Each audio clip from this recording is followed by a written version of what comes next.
Welcome back. आज हम topic start करेंगे इलेक्ट्रिकल एनर्जी और एनर्जी एंड जूल्स लॉ। चलें स्टार्ट करते हैं।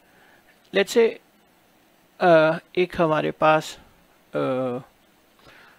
वाटर का रिजर्वॉयर है और राइट ये एक ऊपर के लेवल पे, ठीक है। तो इसके अंदर पोटेंशियल एनर्जी स्टोर्ड है क्योंकि जब हमने इस पानी को ऊपर की तरफ लेके गए तो उसके ऊपर वर्क किया और वो वर्क उसके अंदर स्टोर हो गया एज एन एनर्जी, ठीक है। ड्यू टू इट्स पोजीशन जो mgh की वजह से उसके पास एनर्जी है। जब ये वाटर ड्रॉप होगा नीचे की तरफ, राइट, तो ये अपनी एनर्जी रिलीज कर सकता है, राइट। लेट्स से यहाँ पे हमने कुछ भी टर्बाइन लगाई हुई है या कोई भी चीज़ ऐसी लगाई है जो मूव कर रही है, ड्यू टू दिस इसकी मूवमेंट चाहिए, तो ये पानी कॉन्टिन्यूसली इसके ऊपर फॉल होगा तो ये मूव करेगी और फिर हम इससे कुछ यूजफुल काम करवा सकते हैं, राइट। अगर ये पानी वापस से जाए और पंप करके हम वापस ऊपर को लेके चले जाए, फिर ये फॉल हो इस टर्बाइन के ऊपर, तो कंटिन्यूस हमारे पास कुछ फ्रूटफुल एनर्जी आ सकती है या हम उससे काम ले सकते हैं। तो कहने का मकसद क्या है कि अगर ये साइकिल कंटिन्यूस चलता रहे तो हम यूज़फुल एनर्जी ऑब्टेन कर सकते हैं, एक दफ़ा नहीं। यानी एक दफ़ा पानी गिरने के बाद अगर पंप करके ऊपर लेके चले जाएं और फिर वो वापस से नीचे गिरे तो फिर हमें यूज़फुल एनर्जी मिलेगी।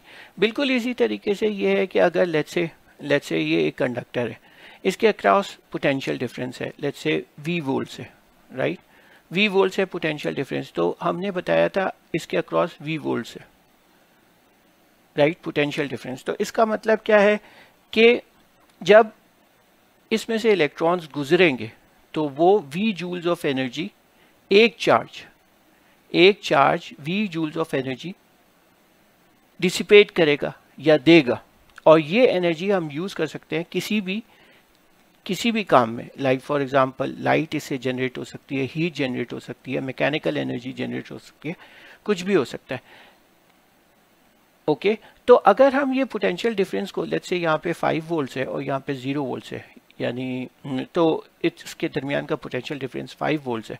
अगर ये पोटेंशियल डिफरेंस कॉन्स्टेंटली हम मेंटेन रखें तो हम इलेक्ट्रॉन्स का फ्लो को कंटिन्यूस बना सकते हैं। जब इलेक्ट्रॉन्स का फ्लो कंटिन्यूस होगा तो डिसिपेशन ऑफ एनर्जी कंटिन्यूस होगी और हम उस चीज़ को यूटिलाइज कर सकते हैं। बिल्कुल इसी तरीके से इसको कांस्टेंट रखने के लिए हम कोई सोर्स ऑफ एनर्जी लगाते हैं यहाँ पर।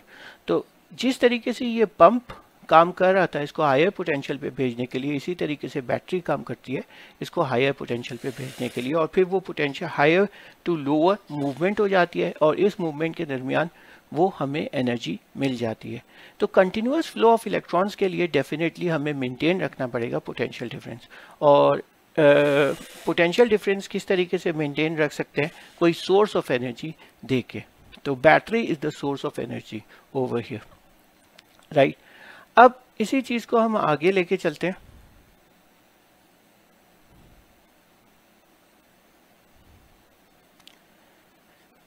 तो अगर लेट्स से ये कंडक्टर है, ओके, इसके अक्रॉस पोटेंशियल डिफरेंस है V वोल्ट्स, ओके। तो इसका मतलब क्या है? एक कूलम चार्ज, उसको कितना, एक कूलम चार्ज होगा तो वो V joules of energy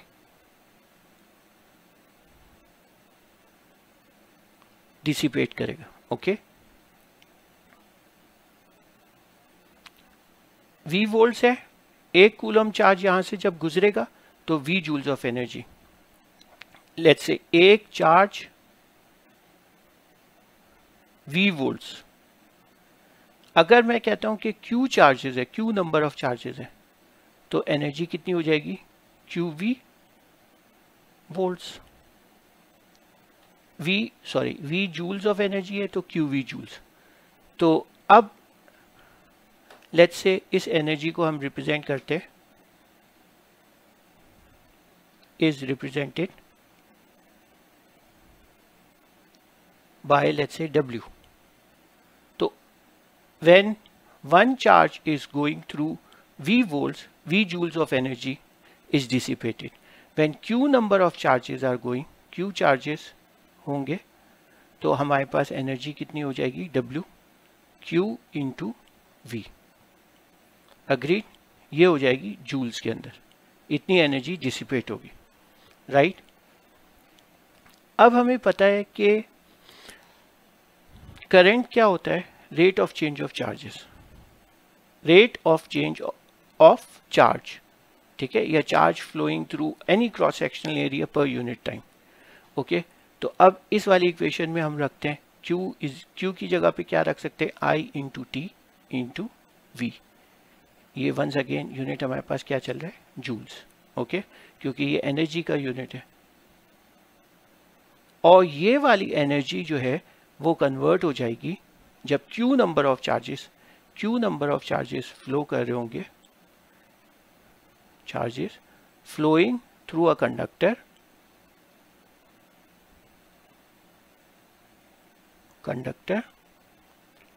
at V volts,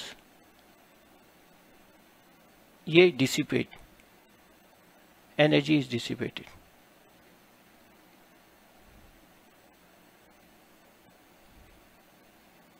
let's say ये इक्वेशन नंबर हमारे पास 1 आ गई. अब ओम्स लॉ में हम लोग क्या पढ़े थे, V is equals to I R, right. और एनर्जी क्या थी आपके पास, W is equals to I multiply by T multiply by V.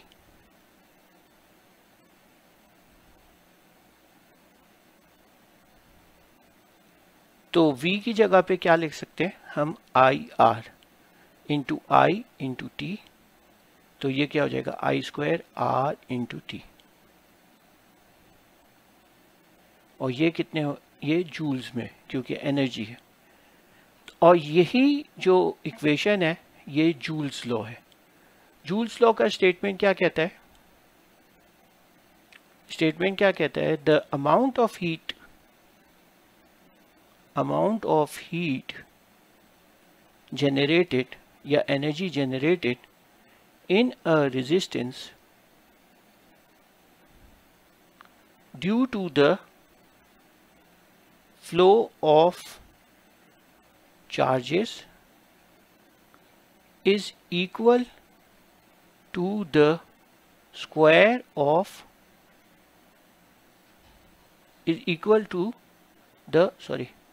product of the square of current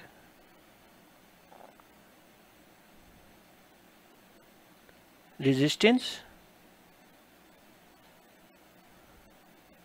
square of the current I resistance R and time T. Okay, यही इसका, और ये express हो जाती है किसके अंदर, जूल्स के अंदर. और ये एनर्जी जो है, this can be use, this energy, और यही एनर्जी जो है is used by, for example एक बल्ब से जब इस एनर्जी को गुजारें तो ये लाइट में कन्वर्ट कर देती है. एक आयरन से गुजारे तो ये हीट में कन्वर्ट कर देती है. एक हीटर से गुजारे तो ये हीट में कन्वर्ट कर देती है. एक फैन से गुजारे तो वो एक मैकेनिकल एनर्जी में कन्वर्ट हो जाती है, राइट. ओके,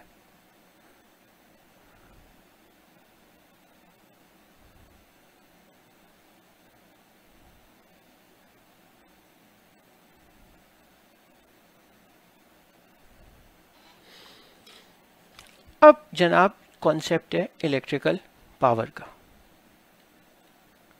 इलेक्ट्रिकल एनर्जी का तो कॉन्सेप्ट आ गया, जिसे हम W का नाम दिए थे, और W बराबर थी I square R into T. Power जो है वो rate of change of energy होता है, rate of change of energy. तो इसका मतलब क्या है, इलेक्ट्रिकल एनर्जी की बात करें तो W अपॉन T हो जाएगा, I square R into T upon T, तो ये हो जाएगा I square R, I square R। Okay, अब सिंस ओम्स लॉ में हमने क्या पढ़ा था, V is equals to I R, तो I इंटू आई आर, इस वाली इक्वेशन से यहाँ पे आ गए, तो ये आई आर वी आ गए, V इंटू आई, तो पावर की वैल्यू क्या हो जाएगी, वी आई या आई स्क्वायर आर। Okay, agreed. और पावर का यूनिट क्या होता है, वॉट्स। पावर का यूनिट क्या होता है, वॉट्स। इस W से वॉट्स को नहीं मिलाना है, ये W यूनिट नहीं है, ये एक हमने अल्फ़ाबेट लिया है एनर्जी को रिप्रेजेंट करने के लिए, E भी ले सकते थे, राइट, मगर लेट्स से W ले लिया। Okay, so power is equals to energy upon time. तो एनर्जी क्या था आपके पास, जूल्स में, और टाइम था सेकेंड्स में, तो वॉट्स जो कि पावर का यूनिट है वो वॉट्स था, तो यूनिट ऑफ पावर वॉट्स भी हो सकता है या जूल्स पर सेकेंड। ओके, अब बात ये एक्सप्लेन करनी है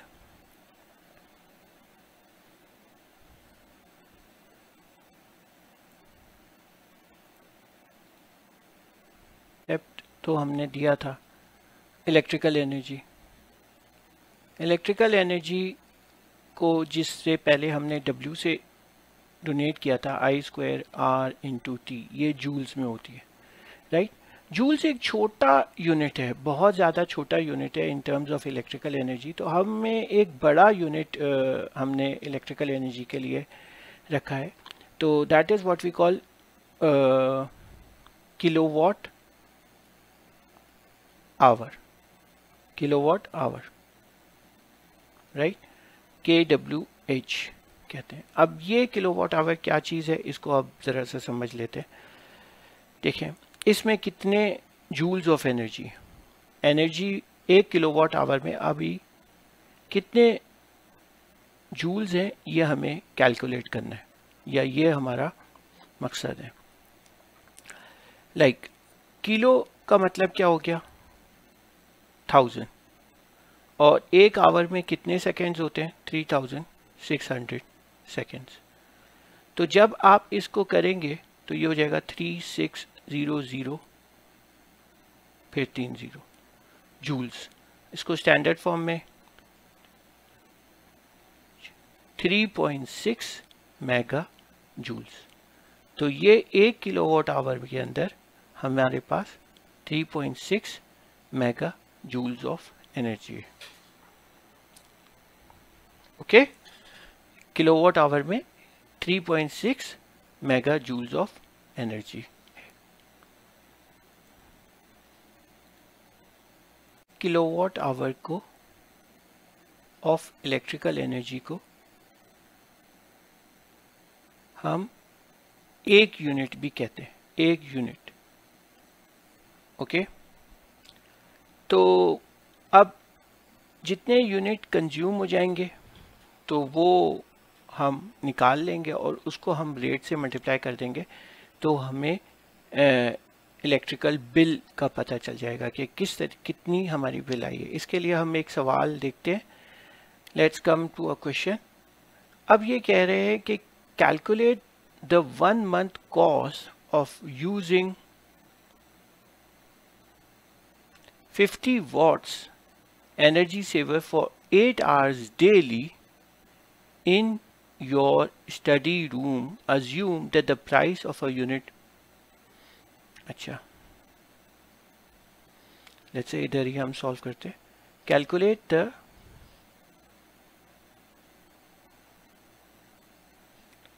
वन मंथ कॉस्ट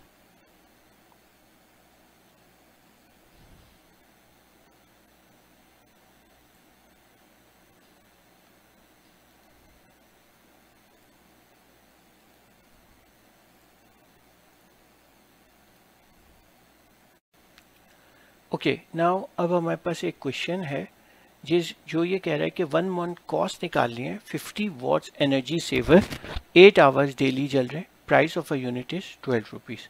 ओके, इसका सोल्यूशन इस तरीके से है कि फर्स्ट ऑफ ऑल हम लोग निकालेंगे कि कितने, हाउ मेनी किलोवाट आवर्स, कितने किलोवाट आवर्स कंज्यूम हो रहे हैं, राइट। तो किलोवाट आवर्स का मतलब क्या है, इसके अंदर कितने वॉट्स हैं सबसे पहले निकाल लें कि 50 वॉट्स हैं। ओके, तो इस जगह पे आपने रख दिया 50।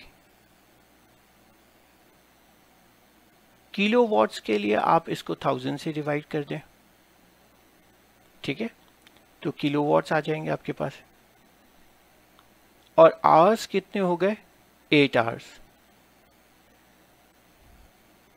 ये एक दिन का हिसाब है, और 30 दिन के लिए आप 30 से मल्टीप्लाई कर दें। जितने वॉट्स थे उसको आपने पहले 1000 से डिवाइड किया, ठीक है, जो कि यहाँ पे ये 1000 ये रहा, और 8 आवर्स थे, 8 आवर्स और 30 दिन थे, तो ये आपके पास आ जाएगा। तो अब बेसिकली इसका आंसर क्या आएगा, 50,